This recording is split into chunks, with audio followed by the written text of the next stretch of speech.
Hello friends, welcome to our YouTube channel तैयारी exam की। तो आज के इस वीडियो में हम क्लास 12 फिजिक्स से अध्याय है 2 स्थिर वैद्युत विभव तथा धारिता से परीक्षा उपयोगी महत्वपूर्ण तथ्य देख रहे हैं। तो वीडियो को लाइक कर दे, चैनल पर है तो चैनल को सब्सक्राइब कर दे। तो चलिए स्टार्ट करते हैं।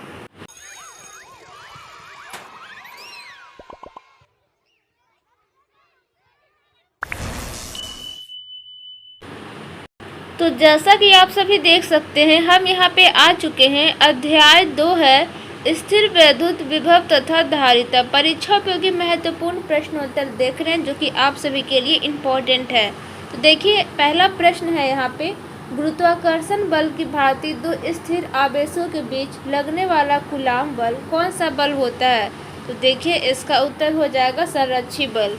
ठीक है, यहाँ पे एक नोट दिया गया है। धारिता का एसआई एकांक 1 फैराड बराबर 1 कूलाम प्रति वोल्ट अथवा 1 फैराड बराबर 1 कूलाम वोल्ट के पावर -1।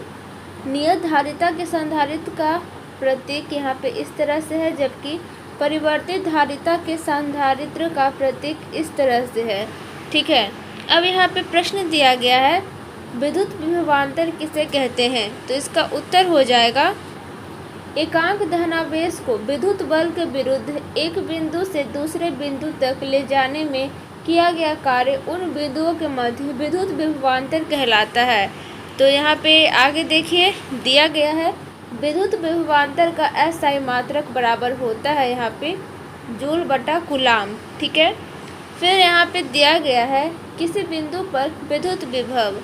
यहाँ पे है अनंत बिंदु से एकांक धनावेश को विद्युत बल के विरुद्ध किसी बिंदु तक लाने में किया गया कार्य उस बिंदु पर विद्युत विभव के बराबर होता है। अब दिया गया है आगे में 1 वोल्ट अनंत बिंदु से 1 कूलाम आवेश को विद्युत बल के विरुद्ध किसी बिंदु तक लाने पर किया गया कार्य अगर 1 जूल हो तो उस बिंदु का विभव 1 वोल्ट होता है। यह होगा। आगे के प्रश्न दिए गए हैं, समविभव पृष्ठ किसे कहते हैं? तो उत्तर हो जाएगा, एक ऐसा पृष्ठ जिसके प्रत्येक बिंदु पर विद्युत विभव का मान एक समान हो समविभव पृष्ठ कहलाता है। अगर यहाँ पे दिया गया VA = VB बराबर VC बराबर लास्ट में VN। यहाँ पे दिया गया है समविभव पृष्ठ के गुणधर्म। यहाँ पे है किसी समविभव पृष्ठ पर किसी आवेश को एक बिंदु से दूसरे बिंदु तक ले जाने में किया गया कार्य हमेशा शून्य होता है। यहाँ पे कुछ दिए गए हैं, आप लोग देख लीजिएगा। ठीक है, यहाँ पे WA - V बराबर 0। तो ये कुछ जो बॉक्स में दिए गए हैं वो सब मेन पॉइंट हैं, आपको याद रखनी है। दूसरा में है, समविभव पृष्ठ पर विद्युत क्षेत्र रेखाएं हमेशा पृष्ठ के लंबवत होती है। तो यहाँ पे आप सभी देख सकते हैं बॉक्स में, ये सब विभव पृष्ठ नहीं है, ये कुछ इस तरह से होता है। फिर देखिए, थर्ड में है यहाँ पे, जहाँ विद्युत क्षेत्र रेखाएं पास पास होती है वहाँ समविभव पृष्ठ पास पास एवं जहाँ विद्युत क्षेत्र रेखाएं दूर दूर होती है वहाँ समविभव पृष्ठ दूर दूर होते हैं। अर्थात यहाँ पे दिया गया है, जहाँ विद्युत क्षेत्र की तीव्रता अधिक होती है वहाँ समविभव पृष्ठ पास पास तथा जहाँ तीव्रता कम होती है वहाँ समविभव पृष्ठ दूर दूर होते हैं। ओके, यहाँ पे दिया गया है V बराबर यहाँ पे KQ बटा R। 4 में है, दो समविभव कभी एक दूसरे को आपस में काटते नहीं हैं।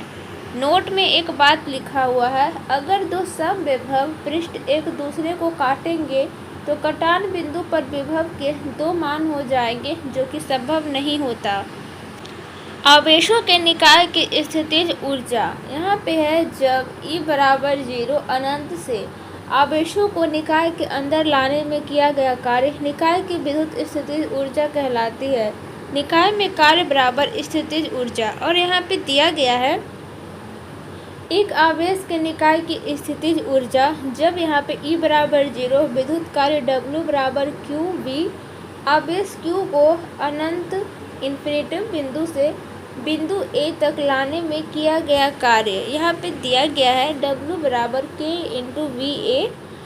और W बराबर 0, U बराबर भी 0। अतः एक आवेश के निकाय की स्थितिज ऊर्जा U बराबर 0। ठीक है।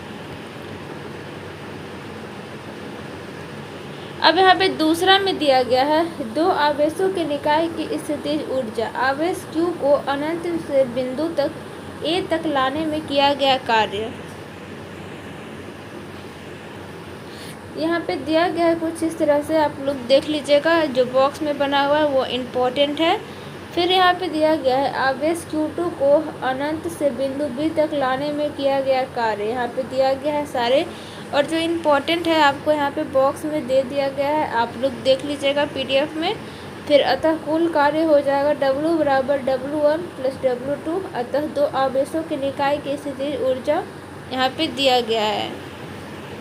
फिर है थर्ड में तीन आवेशों के निकाय की स्थितिज ऊर्जा। यहाँ भी कुछ इस तरह से दिया गया है, आप लोग देख लीजिएगा। फिर आगे यहाँ पे आवेश Q3 को इन्फिनिटिव से बिंदु C तक लाने में किया गया कार्य। यहाँ पे सारे दिए गए हैं, आप लोग देख सकते हो ये सब। आगे चलते हैं।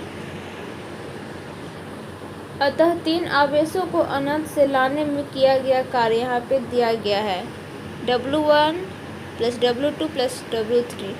फिर यहाँ पे दिए गए हैं अतः तीनों आवेशों के निकाय की स्थितिज ऊर्जा। यहाँ पे आप लोग बॉक्स में बना हुआ जो कि इम्पोर्टेंट है, आप लोग देख सकते हो, ये हो जाएगा। फिर उसके बाद आगे आता है विद्युत विभव एवं क्षेत्र में संबंध। ओके, तो हम जानते हैं कि बिंदु आवेश के कारण विद्युत विभव, यहाँ पे आप लोग देख सकते हो, V बराबर KQ बटा R। फिर सेकेंड में है विद्युत क्षेत्र की तीव्रता E बराबर KQ बटा R स्क्वायर। तो इसी तरह से सभी दिए गए हैं, और यहाँ पे जो बॉक्स में दिए गए सभी इम्पोर्टेंट है, आपको लिख दिया गया है जो इम्पोर्टेंट है। V तथा E में संबंध यहाँ पे दिया गया है, आप लोग देख लीजिए। फिर आगे देखिए, एक समान विद्युत क्षेत्र यहाँ पे दिए गए हैं। यहाँ चिन्ह यह बताता है कि विद्युत क्षेत्र की दिशा में विद्युत विभव का मान हमेशा घटेगा। फिर यहाँ पे दिया गया है ये एक समान विद्युत क्षेत्र। फिर दिया गया है यहाँ पे चालक के बारे में, एक ऐसा पदार्थ जो बाह्य विद्युत क्षेत्र में आवेशों को गति करने की अनुमति देता है चालक कहलाता है, अथवा जिसमें मुक्त इलेक्ट्रॉनों या मुक्त इलेक्ट्रॉन गति करते हैं। एक ऐसा पदार्थ जो विद्युत धारा को प्रवाहित करता है चालक कहलाता है। फिर है चालकों के गुणधर्म। पहला में बाह्य विद्युत क्षेत्र में चालक के अंदर परिणामी विद्युत क्षेत्र शून्य होता है।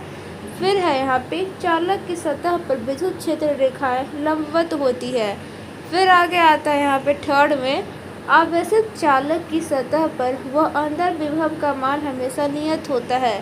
तो यहाँ पे आप लोग देख सकते हैं VB माइनस BA बराबर 0, BA बराबर VB, BA माइनस VB बराबर 0। फिर 4 में आता है यहाँ पे चालक की सतह पर विद्युत क्षेत्र हमेशा E बराबर, यहाँ पे दिया गया है, आप लोग देख लीजिए, सतह होता है।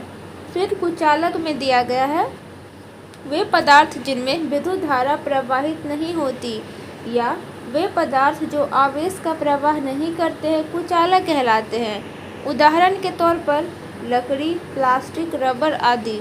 फिर परावैद्युत पदार्थ एक प्रकार के कुचालक होते हैं जिन्हें विद्युत क्षेत्र में रखते हैं तो विद्युत प्रभाव को प्रदर्शित करते हैं, या वे पदार्थ जो बाह्य विद्युत क्षेत्र में विद्युत प्रभाव प्रदर्शित करते हैं परावैद्युत पदार्थ कहलाते हैं। नोट दिया गया यहाँ पे, परावैद्युत पदार्थ एक प्रकार के कुचालक पदार्थ होते हैं। उदाहरण में पानी, मोम, रबर, प्लास्टिक आदि। फिर आता है एक प्रश्न, परावैद्युत पदार्थ कितने प्रकार के होते हैं? उत्तर हो जाएगा 2 प्रकार के, जिनमें पहला में ध्रुवित परावैद्युत पदार्थ और दूसरा में अध्रुवित परावैद्युत पदार्थ। फिर आगे आता है यहाँ पे प्रश्न में ध्रुवित परावैद्युत पदार्थ किसे कहते हैं? उत्तर हो जाएगा वे पदार्थ जिनकी धनात्मक आवेशों का द्रव्यमान केंद्र ऋणात्मक आवेशों का द्रव्यमान केंद्र से नहीं मिलता है, उन्हें ध्रुवित परावैद्युत पदार्थ कहते हैं।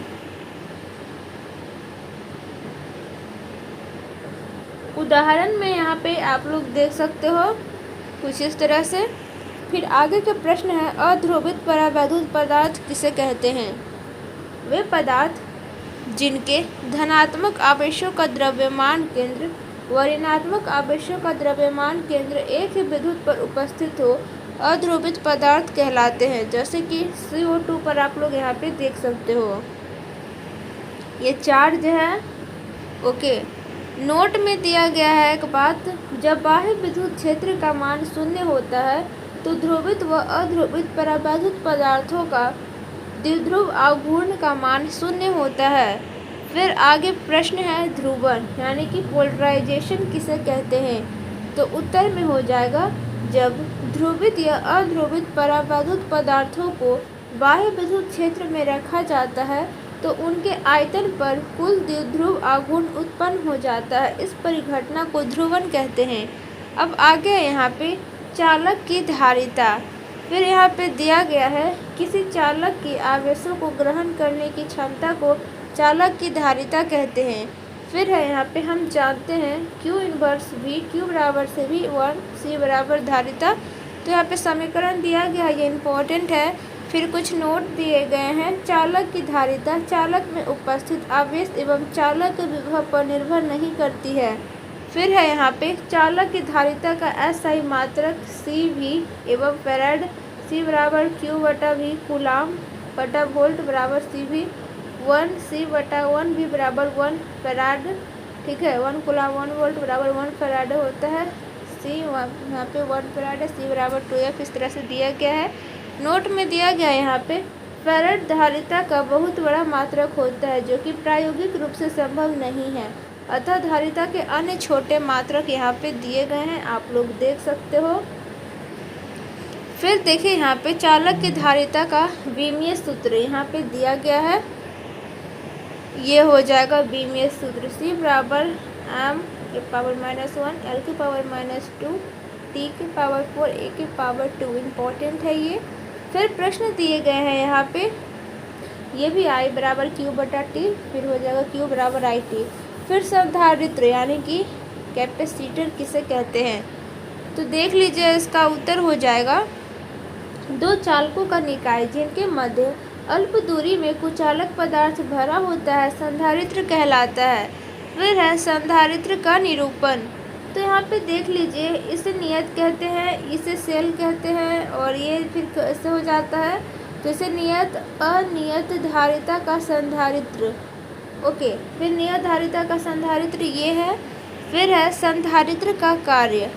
तो संधारित्र एक ऐसी युक्ति हो, ये ऐसी युक्ति है जो आवेशों को संग्रहित करके विद्युत ऊर्जा को संचित करता है तथा आवश्यक पड़ने पर पूरी ऊर्जा को एक साथ परिपथ में प्रवाहित कर देता है। फिर है यहाँ पे समांतर प्लेट संधारित्र। सबसे सरलतम एवं सबसे ज़्यादा काम में आने वाला संधारित्र समांतर प्लेट संधारित्र होता है। फिर है यहाँ पे संधारित्रों का संयोजन। पहला में श्रेणी क्रम में सीरीज कॉम्बिनेशन ऑफ कैपेसिटर। जब एक संधारित्र की ऋणात्मक प्लेट दूसरे संधारित्र की धनात्मक प्लेट एवं दूसरे संधारित्र की ऋणात्मक प्लेट तीसरे संधारित्र की धनात्मक प्लेट से और इसी तरह आगे की प्लेट जुड़ी हो तो ऐसे संयोजन को संधारित्रों का श्रेणी क्रम संयोजन कहते हैं। तो देख लीजिए, कुछ इस तरह से है 1 C2 C3 श्रेणी क्रम में। फिर देखिए कुछ नोट दिए गए हैं यहाँ पे। पहला में श्रेणी क्रम संयोजन में आवेश नियत रहता है। दूसरा में विभव V का मान प्रत्येक संधारित्र का अलग होगा और थर्ड में है C तुल्य से बड़ा है, C सबसे कम। और देखिए यहाँ पे कुछ दिए गए हैं जो कि इम्पोर्टेंट है। संधारित्रों का समांतर क्रम संयोजन, पैरेलल कॉम्बिनेशन कैपेसिटर्स। तो जब सभी संधारित्रों की धनात्मक प्लेटों को एक बिंदु से तथा सभी ऋणात्मक प्लेटों को दूसरे बिंदु से जोड़ा जाता है तो इस प्रकार के संयोजन को संधारित्रों का समांतर क्रम संयोजन कहते हैं। फिर देखिए ऊर्जा घनत्व का SI मात्रक यहाँ पे दिया गया है, जूल बटा m के पावर m क्यूब। बीमें यहाँ पे दिया गया है कुछ इस तरह से। तो ये इसका फाइनल रिजल्ट आ जाएगा m के पावर 1, l के पावर -1, t के पावर -2।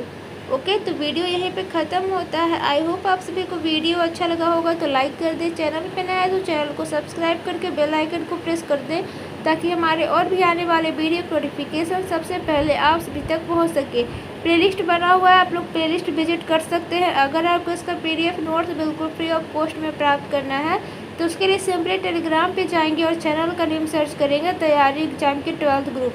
जैसे ही सर्च करेंगे हमारे चैनल का लोगो आ जाएगा, क्लिक करके आप सभी ज्वाइन कर लेंगे। वहाँ पे बहुत सारे लोग ज्वाइन किए हुए हैं। तो मिलते हैं नेक्स्ट वीडियो में। और कोई डाउट हो तो क्वेश्चन कर सकते हो कमेंट सेक्शन में। Thank for watching this video.